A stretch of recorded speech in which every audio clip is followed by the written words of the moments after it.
ನಿಮ್ಮ 40% ಈ chapter law of reflection ಉಪಯೋಗಿಸುತ್ತೆ. ಹಾಗಾಗಿ ಇದನ್ನ ಸ್ವಲ್ಪ ಡೀಟೇಲ್ ಆಗಿ ನೋಡೋಣ. Light usually travels in a straight line ಅಲ್ವಾ. It changes direction if it hits a shiny surface. ನಿಮ್ಗೆ ಗೊತ್ತಿದೆ ಇದು.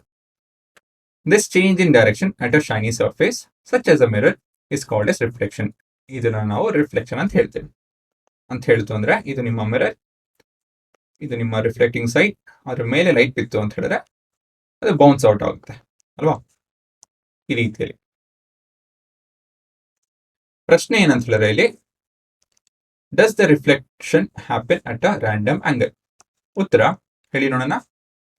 ಇಲ್ಲ, ಎಲ್ಲೆಲ್ಲೋ ಹೋಗಲ್ಲ. ರ್ಯಾಂಡಮ್ ಅಂತ ಹೇಳಿದ್ರೆ ಏನೋ, ರ್ಯಾಂಡಮ್ ಅಂತ ಹೇಳಿದ್ರೆ ಇಲ್ಲಿ ಇಲ್ಲಿ ಇಲ್ಲಿ ಮನ್ಸಿಗೆ ಬಂದು ಎಲ್ಲೆಲ್ಲೋ ಹೋಗುತ್ತಾ ಅಲ್ವಲ್ಲ, ಹೋಗಲ್ಲ ತಾನೆ.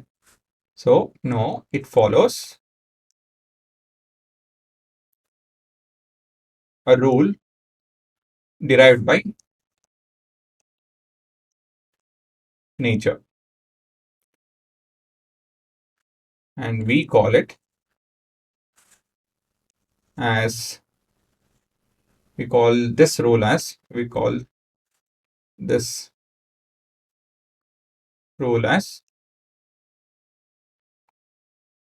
law of reflection. ಸರಿನಾ? ನಿಮ್ಮ ಲಾ ಆಫ್ ರಿಫ್ಲೆಕ್ಷನ್ ಅಲ್ಲಿ 2 ಭಾಗ ಇದೆ. ಮೊದಲನೇ ಭಾಗ ಆಂಗಲ್ ರಿಲೇಟೆಡ್, ಎರಡನೇ ಭಾಗ ಪ್ಲೇನ್ ರಿಲೇಟೆಡ್. ಆಯ್ತಾ? ಲಾ ನೋಡೋದಕ್ಕಿಂತ ಮುಂಚೆನೆ ಒಂದಷ್ಟು ಟರ್ಮಿನಾಲಜೀಸ್ ಇದೆ. ಟರ್ಮಿನಾಲಜಿ ಅಂತ ಹೇಳಿದ್ರೆ ಪದಗಳು. ಸರಿನಾ? ಸೊ ನನ್ನ ಟರ್ಮಿನಾಲಜಿ ಹೇಳ್ಕೊಡೋದಕ್ಕಿಂತ ಮುಂಚೆ ನಿಮಗೆ ಈ ವಿಡಿಯೋ ನೋಡಿ. ವಿಡಿಯೋದಲ್ಲಿ ನೀವು ರಿಫ್ಲೆಕ್ಷನ್ ನೋಡ್ತೀರಾ. ಆಯ್ತಾ?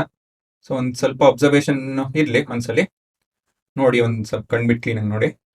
ಅದಾದ್ಮೇಲೆ ಕಂಟಿನ್ಯೂ ಮಾಡೋಣ.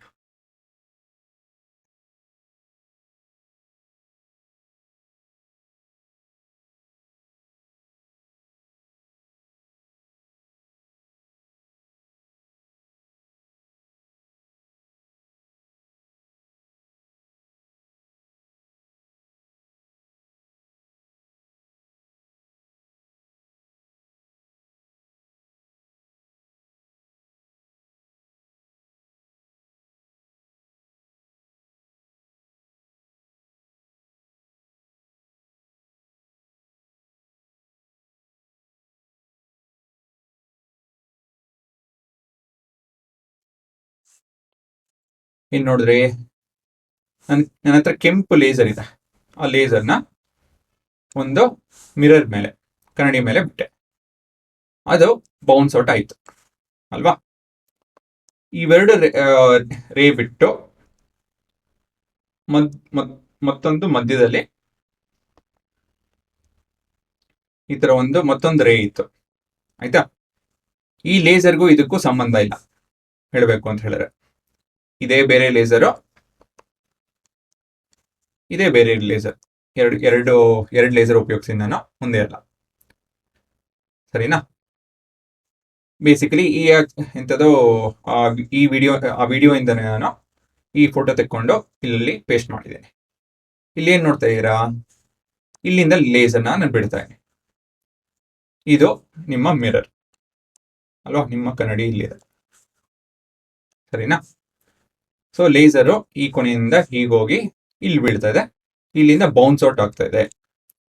ಎಲ್ಲಿ ಬೀಳುತ್ತೋ ಅಲ್ಲಿ ನಾನು, ಆಯ್ತಾ, ಲೇಸರ್ನ ಪಾಯಿಂಟ್ ಮಾಡಿದ್, ಮತ್ತೊಂದು ಲೇಸರ್ನ. ಏನಕ್ಕೆ ಅಂತ ಹೇಳಿ ಹೇಳ್ತೀನಿ ನಾನು ಇವಾಗ. ಮೊದಲನೇ ಹೆಸರು, ಈ ರೇ ಇದೆಯಲ್ಲ, ಇದು ನಿಮ್ಮ ಇನ್ಸಿಡೆಂಟ್ ರೇ. ಇನ್ಸಿಡೆಂಟ್ ಅಂತ ಹೇಳಿದ್ರೆ ಅದೇನೇ ಅರ್ಥ, ಇನ್ಸಿಡೆಂಟ್ ರೇ, ಹೊಡಿಯೋದು. ಇದು ಹೊಡಿತಾ ಇದೆಯಲ್ಲ, ಹಾಗಾಗಿ ಇದು ಇನ್ಸಿಡೆಂಟ್ ರೇ.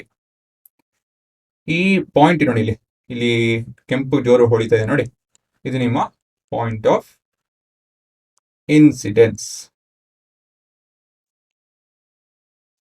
ಈ ಪಾಯಿಂಟ್ ಇಂದ ನೀವು, ಸರಿನಾ, ಒಂದು ಲೈನ್, ಪರ್ಪೆಂಡಿಕ್ಯುಲರ್ ಲೈನ್ ಡ್ರಾ ಮಾಡಿದ್ರೆ, ಏನಕ್ಕೆ ಪರ್ಪೆಂಡಿಕ್ಯುಲರ್ ಆಗಿರ್ಬೇಕಿದು?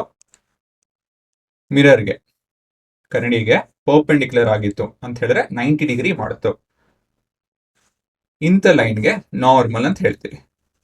ಮ್ಯಾಥ್ಸ್ ಅಲ್ಲಿ ನಾರ್ಮಲ್ ಅಂತ ಹೇಳಿದ್ರೆ 90 ಡಿಗ್ರಿ ಅಂತ ಹೇಳಿ ಅರ್ಥ. ಆಯ್ತಾ? ಹಾಗಾಗಿ ಇದು ನಾರ್ಮಲ್ ಅಂತ ಹೇಳ್ತೀವಿ. ಈ ರೇ ಈ ತರ ಎಗರು ಹೋಗುತ್ತಲ್ಲ, ಅದು ನಿಮ್ಮ ರಿಫ್ಲೆಕ್ಟೆಡ್ ರೇ. ರಿಫ್ಲೆಕ್ಟೆಡ್ ರೇ. ಮತ್ತೊಂದ್ಸತಿ ಹೇಳ್ತೀನಿ, ಲೇಸರ್ ಇಂದ ಎಲ್ಲಿ ಕನ್ನಡಿ ಹೊಡೆಯುತ್ತೋ ಆ ಲೈನ್ಗೆ ಇನ್ಸಿಡೆಂಟ್ ರೇ ಅಂತ ಹೇಳ್ತೀವಿ. ಎಲ್ಲಿ ಕನ್ನಡಿ ಹೊಡೆಯುತ್ತೋ ಅದನ್ನ ಪಾಯಿಂಟ್ ಆಫ್ ಇನ್ಸಿಡೆನ್ಸ್ ಅಂತ ಹೇಳ್ತೀವಿ. ಆ ಪಾಯಿಂಟ್ ಇಂದ ನಾವು ಮಿರರ್ಗೆ, ಆಯ್ತಾ, ಪರ್ಪೆಂಡಿಕ್ಯುಲರ್ ಲೈನ್ ಡ್ರಾ ಮಾಡ್ತು ಅಂತ ಹೇಳಿದ್ರೆ ಇಲ್ಲಿ ಮಾಡಿದ್ದೀನಿ ನೋಡಿ, ಇದು 90 ಡಿಗ್ರಿ. ಇವೆರಡು, ಈ ಲೈನ್ 90 ಡಿಗ್ರಿ ಮಾಡ್ತಾ ಇದೆ, ಮಿರರ್ ಮತ್ತೆ ಈ ಲೈನ್. ಇದು ಇವೆರಡು 90 ಡಿಗ್ರಿ ಮೆಜರ್ಮೆಂಟ್ ಅಲ್ಲಿ ಇದೆ, ಸರಿನಾ? Bouncing of is your reflected ರೇ, ಆಯ್ತಾ? ಈ ಆಂಗಲ್ ಮತ್ತೆ ಈ ಆಂಗಲ್ ಅದಕ್ಕೂ ಹೆಸರಿದೆ.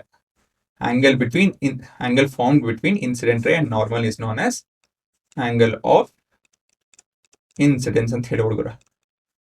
Angle found between reflected ray and normal is your angle of reflection ಅಂತ ಹೇಳಿ, ಸರಿನಾ? ಸೊ ಇದು ನಿಮ್ಮ angle of incidence, angle of reflection. ಇಷ್ಟೊಂದು ನಿಮ್ಗೆ ಇವೆಲ್ಲ ಪದಗಳು ಗೊತ್ತಿರ್ಬೇಕು ನಿಮ್ಗೆ. ಸೊ ಇಲ್ಲಿ ಬಿಡಿಸ್ಬರ್ದೇನೆ, ಇನ್ಸಿಡೆಂಟ್ ರೇ that falls on the mirror, reflected ray that bounces off the mirror, point of incidence point where the incident ray strikes the mirror. ಮುಂದಿಂದ ಇಲ್ಲಿ ಓದ್ತಾ ಇದೀನಿ, ನಾರ್ಮಲ್ ಇಟ್ಸ್ ಅನ್ ಇಮ್ಯಾಜಿನರಿ. ಇಲ್ಲಿ ನಾನು ಆಕ್ಚುಲ್ ಒಂದು ರೇ ತಗೊಂಡು ನಮ್ಗೆ ನೋಡ್ಸಿದೀನಿ, ಅದು ನಿಮ್ಗೆ ಅರ್ಥ ಆಗ್ಲಿ ಅಂತ ಹೇಳಿ ಹೊರ್ತು ಅದು ಯಾವತ್ತೂ ಆಕ್ಚುಲ್ ಲೈಟ್ ಬಿದ್ದಾಗ ಈ ರೀತಿಯಲ್ಲಿ ಒಂದು ಲೈನ್ ಏನು ಕಾಣಲ್ಲ ನಿಮ್ಗೆ, ಸರಿನಾ? It's an imaginary. ನನ್ನ ಮನಸ್ಸಲ್ಲಿ ಅನ್ಕೊಂಡಿರೋಂಥದ್ದು ರೇ ನಿಜವಾಗ್ಲೂ ಬರುವಂತ ರೇ ಅಲ್ಲ ಅದು. Drawn at the point of incidence perpendicular to the surface. ಇದು ಮುಖ್ಯ, ಪರ್ಪೆಂಡಿಕ್ಯುಲರ್ ಅಂತ ಹೇಳಿದ್ರೆ 90 degree. The angle of incidence is the angle measured between incident ray and the normal. Angle of reflection is the angle measured between reflected ray and the normal, ಸರಿನಾ? ಇದು summarise ಮಾಡ್ತಾ ಮತ್ತೊಂದು ಸತಿ ಆ ವಿಡಿಯೋ ನೋಡಿ, but ಸ್ವಲ್ಪ changes ಮಾಡಿದ್ದೀನಿ ಆ ವಿಡಿಯೋದಲ್ಲಿ.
ಸರಿನಾ? ಸೊ ಇವಾಗ ಇದರಲ್ಲಿ ಈ ಚಿತ್ರ ಮಾತ್ರ ಬಿಡಿಸ್ಕೊಳ್ಳಿ.